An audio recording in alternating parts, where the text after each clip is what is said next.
One of the things that people fail to realize when they make, the entrepreneurial leap is that it is not this beautiful, picturesque experience the whole time, and there will be challenges and you go through it. You've got to pick yourself up and you've got to learn from your mistakes and make good decisions. Welcome to the High Voltage Business Builders Podcast, a show where we interview high voltage entrepreneurs growing and scaling through e-commerce, real estate, and other wealth without Wall Street ventures, showing you the path to making your first or next million.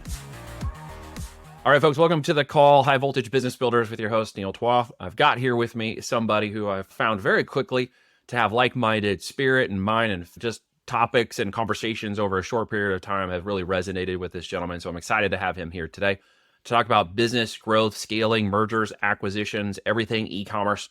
So if you're wanting to learn about e-com growth and business, if you're wanting to learn about scale, that's what we're going to talk about today, as it has related to business. And my good friend and brother from an Israeli mother, Yoni Kozminski. Am I saying that correctly? You're nailing it. And what a compliment. Everybody gets my name wrong, so I should have asked you correctly before I ventured out into that bridge. But it looks like it's going to hold water. So thanks for joining me today. Thanks for having me. And like I was saying, mate, massive compliment. I feel the same way about you, like-minded. And yeah, just absolutely hit like a flash in the pan instantly. Was just hooked. So thanks for having me. I love it. It doesn't happen very often. I was telling my daughters about this the other day because, I'm teaching an intro to entrepreneurship course for the local homeschooling. And one of the things we were talking about was the offer, how to create that, irresistible offer that gets somebody's attention and really makes them go, wow, and then makes them feel stupid for saying no. And so we were talking about the relationships, and I know you know this, and we're going to dig into this a bit, but it really had to do with how fast someone is attracted to your person and will establish the foundations of a know, like, and trust process with you, even if they don't acknowledge that's what they're doing. And it takes 30 seconds or less for that to occur. And what's fascinating is in the technical age that we live in, how quickly the percentage of your body, conversation, and actual message resonate with the other person, just having that first 30 seconds on a Zoom call when you've never met them. How do you experience that in business yourself and being a business builder and developer? What do you think about all that? Where does that resonate with you or not? I mean, yeah, it just strikes a massive chord. I think that so much of everything that we're doing in business, we talk about building businesses and scale, and you let in with M&A and all the topics that we're talking about, but ultimately at its core, it's all about people. It's all about the relationships that you foster with people. And if you only get one thing right, it's that. And so for me, I'm always looking at it from the lens of like, how do I add value? How do I show up with my true authentic self? And how do I come in here without an objective, without trying to get something from someone, or, it's leading with, effectively like the gift of giving without the expectation of reciprocation is how I like to really live my life. So with the world of deepfakes, AI, the ability to now script your language, I was playing with 11labs.io, if you're familiar with that one at all. Yep. And I went in and gave it my 10-minute drill speech, and then came back and started playing the audios and adjusting the voice and stuff. And I'm like, oh my gosh, this is too good. Actually, it's too good. It's dangerously good. Where does that fit into the next level of business and development and product development and brand development? How does that fit? How does AI fit in your world?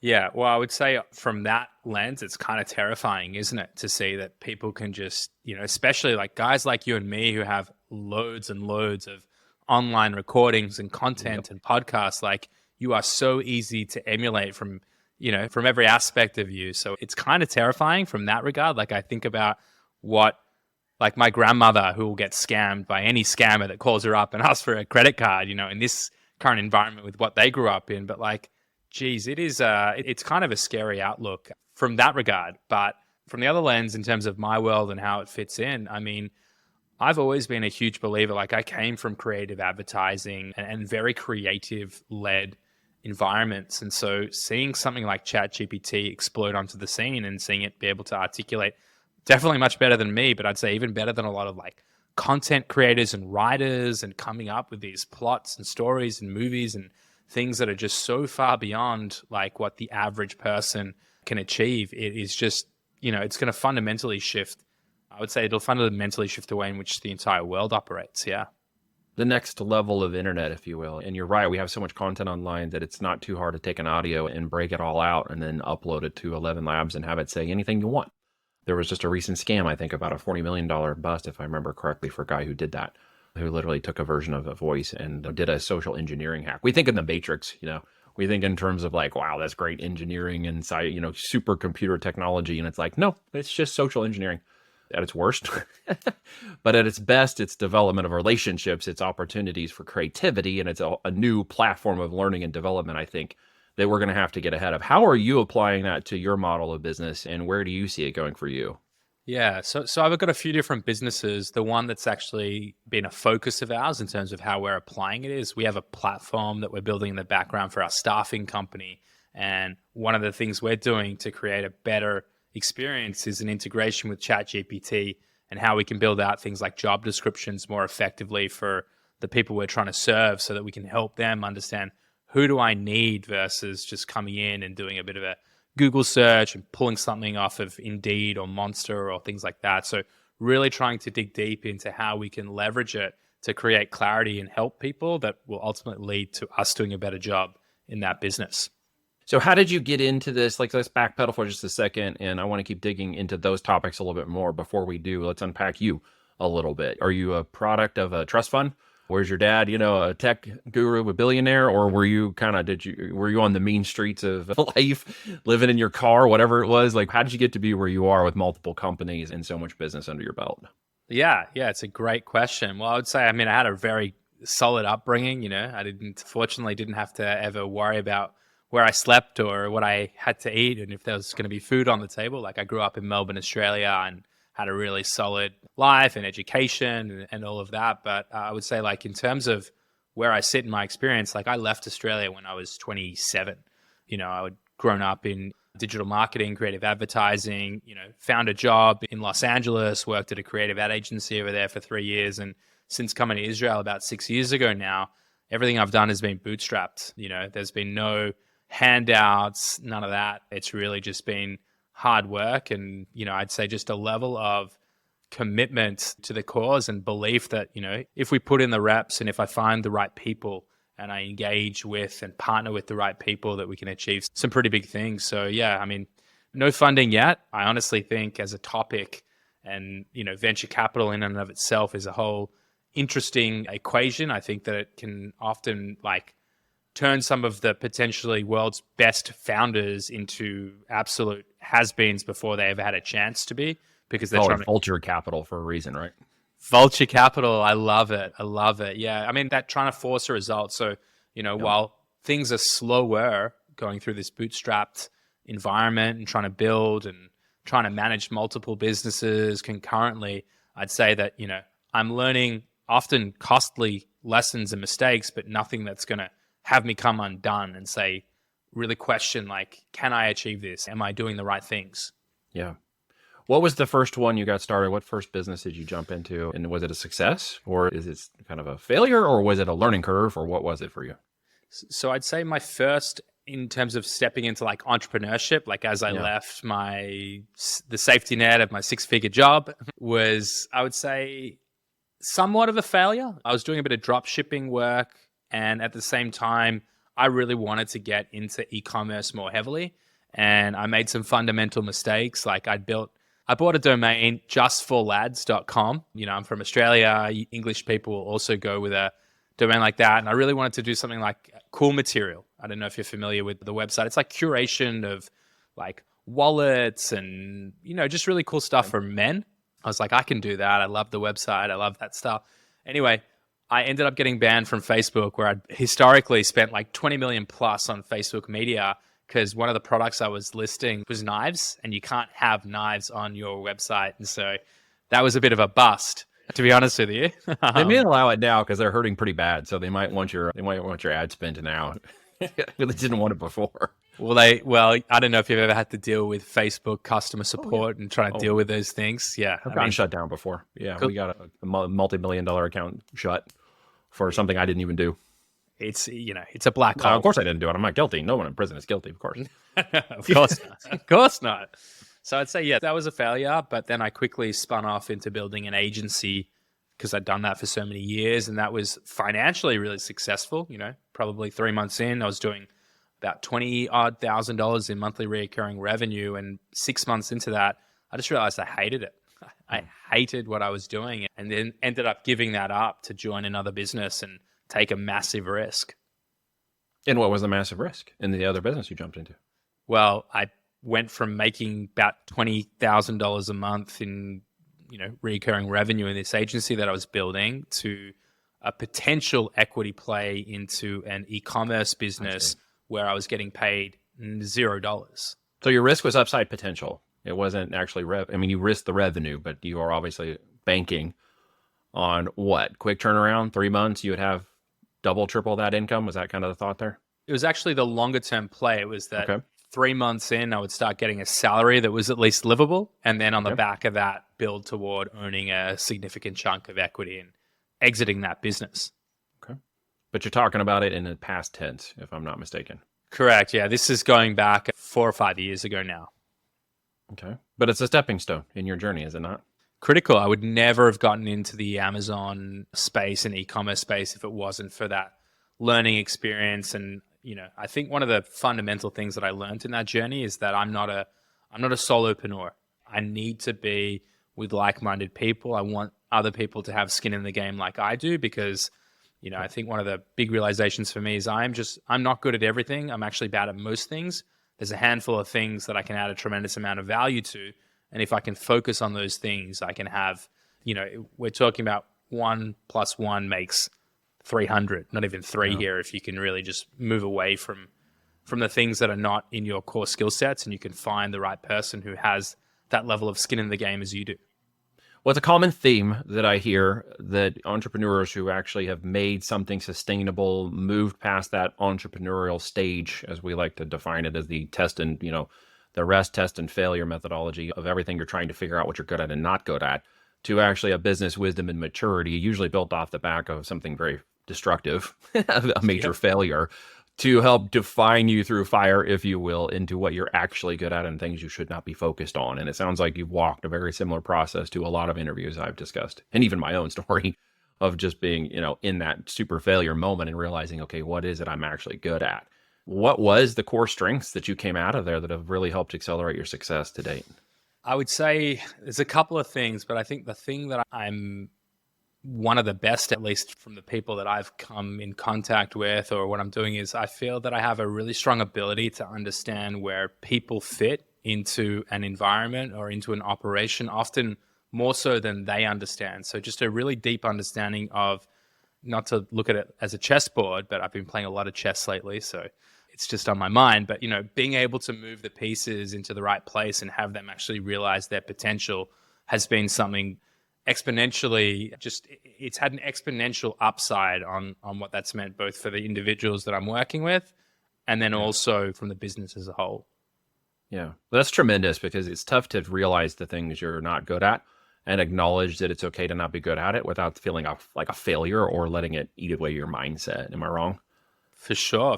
And, I'd be lying if I said there weren't times where I sit and I'm like, I wish I was just that little bit better at finance, or I was that little bit better at all these things that are just not in my core competencies and things that I just don't enjoy. But, sitting here and chatting with you and with one of the businesses, we partner with an investment bank. They get numbers to a level that I never will. And I don't need to be that person to have all the answers.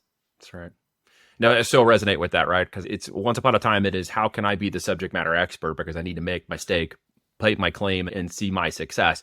And then through my own failure, and it sounds like yours too, you come out the backside realizing, you know what? I want to be the dumbest guy in a room full of smart people. And I know it sounds cliche, but what you're explaining is somebody who lives in finance their entire life, they're probably the better expert at that. And if you can surround yourself around those people without making a fool of yourself in the process, many really good things can occur on the upside. Yeah. And it's where I resonate with you 100% on that.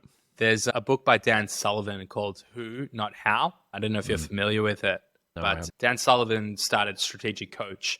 Okay. And the whole idea is stop thinking about how I'm going to solve this problem. Think about who that can achieve this and find a way to build a mutually beneficial arrangement with them. And if you can start with that, your vision can be significantly larger than if you're the one who's always the bottleneck. Yeah. Well, I think just to clarify what I think you're saying is that folks who might be listening, we're not talking about, I'm not, and I don't think you just mentioned this, but please clarify. we're not talking about bringing people into an ownership relationship with you per se, as much as identifying either a strategic partner, a joint venture, or someone who might end up being an employee or a 1099, or someone who could fill that gap of skills and expertise. That doesn't necessarily mean jumping straight into a partnership or a contractual arrangement. That's what I'm thinking. Are you saying that, just to be clear? Yeah, absolutely. So to be very clear on this, when I'm talking about who, not how, it's, and I'm talking about picking people, doesn't mean that the 120 team members that I have right now have a point, whatever, I say I'm bad at numbers, 0.6% stake in the, How to lie with numbers. Yeah. That's not what I'm insinuating here. What I'm saying is that if you can find the right people and make it make sense, so mutually beneficial might be paying them the salary that they deserve, building the incentive program that makes sense for them.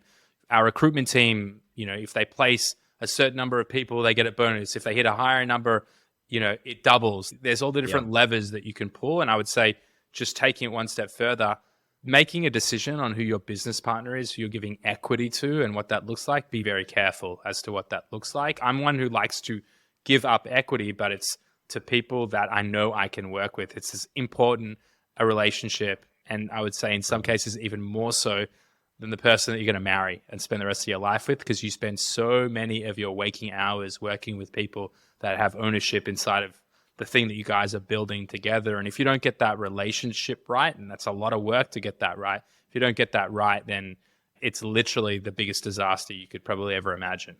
Yeah, the mindset, the blowout, the potential financial risks, the jeopardy to the business, there's so many things. And the reason I address it is because so many times people listen to these podcasts or talk about building a business, et cetera. And many times they think, well, how do I get someone else to leverage it? How do I get someone else to do it? How do I just get the done for you automation nonsense? And how do I keep myself from doing the work? And what you and I have both walked through and what you're talking about today is putting in the work so that you actually know who you are, so that you know when you bring someone else into a position with you, that you build a trust relationship with them and walk before you actually run and put them in your business. It can be very detrimental. And I know it's not what everybody wants to hear, because we're all about passive income and minimal hours. And what do I do for 1 hour a day to make 7 figures a year? And it's like, there's so much of that nonsense in the world just trying to sell you something. But I think the object here is to make sure that, we're understanding what you're saying. And I appreciate it very much. It's about building something of value, finding people who can build a value, and then allowing them a runway to go be themselves, to be successful in what they do as best as possible. Yeah, spot on. And just to be totally open about it as well, like that journey that I was telling you in my steps into the Amazon game, I got massively burnt. Like, I walked away from a business that I owned, double-digit percentage equity in, that ultimately sold for $5 million. And I saw none of that upside because I picked the wrong people, or I picked the wrong person as a partner. And so, on the back of that experience and spending a year or so actually building that, and sure, most important stepping stone of my career at that point in time, and something that has set the tone for the rest of my life and how I choose to live it. But, you've got to be really careful. And so I committed to, if I'm going to have someone as a business partner, if someone's going to own equity in the company, it's someone that I fundamentally agree with at their core, from from an actual, like, esoteric, like, to the core, we are aligned in our values. It's not just about, like, does this financially make sense, and can we both do, you got to think about, what do the bad times look like, and can we weather this storm together, and is this person going to be a good person ultimately? Yeah. It's the mantra I try to live my life by. I tell everybody who's willing to listen about fun, people, and profit, right? I mean, I have to have fun at what I'm doing. And by fun, it can't just be me having fun. I need to have fun with the people that I'm employed or around, or in joint ventures, or that are just working within my business, or even my clients. And then that will lead to profit, not just financial profit, but personal, spiritual, maybe physical, and then financial profit, kind of the last of those profitable bullet points. And if I can live by that mantra, then you will realize you've got to give everybody their space and time, and find some fun and make a fun environment for them to live in. And it sounds like you've done something really well by that. And we've all had those unfortunate stories of partners who shifted things and destroyed things. And, you look at them and you're like, why couldn't we just get along? Like, you're going to miss out on so much when you just, because of what's happening. And you usually get to be put in the villain seat. Unfortunately, it looks like you're the villain. But as you're progressing and you've built this and you're growing, tell us a little bit about your infrastructure and current businesses, and kind of what this year, 2023, is going forward for you looks like. Yeah. So on the back of, those less than experiences and on this bumpy road to get here, and I think, again, for all entrepreneurs, like it's not sunshine and rainbows 100% of the time. One of the things that people fail to realize when they make, the entrepreneurial leap is that it is not this beautiful, picturesque experience the whole time. And there will be challenges, and you've got to pick yourself up and you've got to learn from your mistakes and make good decisions. So on the back of that experience, what I did take from it was what I realized we'd created and what actually grew that business. And that was we'd built effectively an ability to grow out agencies or build out agencies that can support e-commerce businesses with talent from the Philippines that was comparable to anywhere in the world. I'd come from 10 years of advertising, working for Sony and MasterCard, Mercedes-Benz, Medtronic, and was able to stand up a team that I would argue would rival any of the agencies that I'd worked with historically. And so we brought that offering to market. And so that's Multiply Me. That's an executive search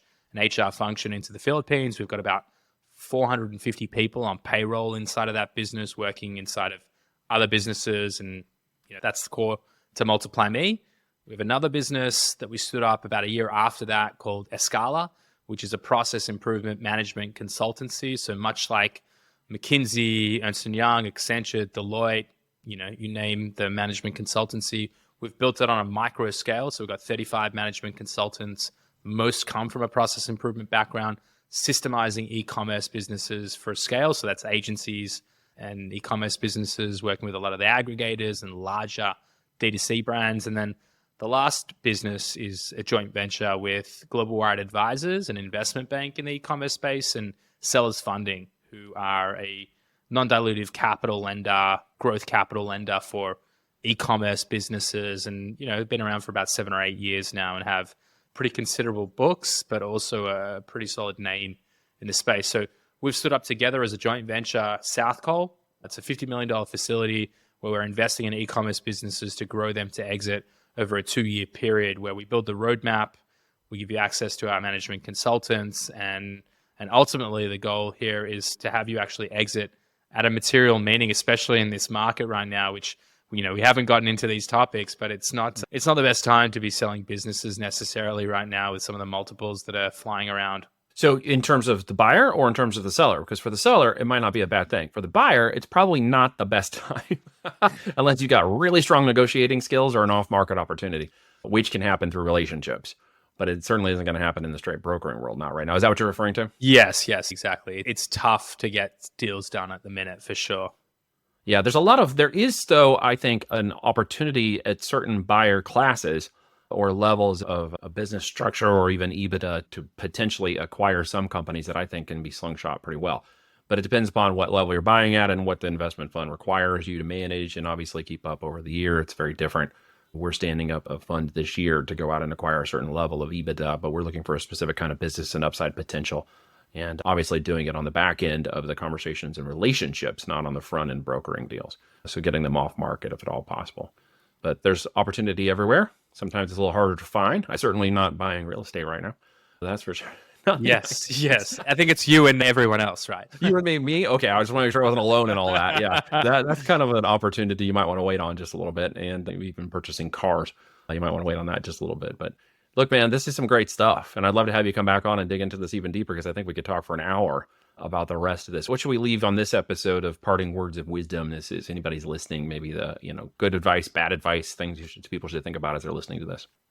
We spoke a lot about sort of that entrepreneurial journey and the fact that it's not necessarily all sunshine and rainbows. And I'd say, don't let that be a deterrent. If this is something that you're passionate about, just lean into it and accept that it's going to be rocky, it's going to be bumpy, but I'd say the learning experience that I've had in the last 5 or 6 years into going off on my own and taking that leap, while I'm in a seat of discomfort a lot of the time, the growth opportunity from a personal and professional development standpoint, like it's been 10 times anything that I'd ever experienced. I was maybe leveraging 5% of my potential working for other people. So I just say, if you're going through it, don't let anything I've said scare you, deter you. It is a huge opportunity for you to really be the best version of yourself if you take it with both hands. Wise words of wisdom, my friend. Thank you so much for sharing that with us. Thanks for having me. If If you like this episode, please share it with people you think will enjoy it as well. Thank you for listening, and be sure to tune in next week for a brand new episode of High Voltage Business Builders.